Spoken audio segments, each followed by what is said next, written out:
इस जंगल की कहानी उस योद्धा के लिए बिल्कुल नया था, क्योंकि हर पल एक अनदेखा खतरा उसको चैलेंज कर रही थी।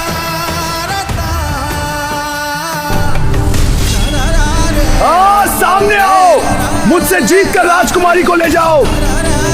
वो योद्धा हर खतरे से लड़कर अपने वादे के लिए जान से खेल रहा था।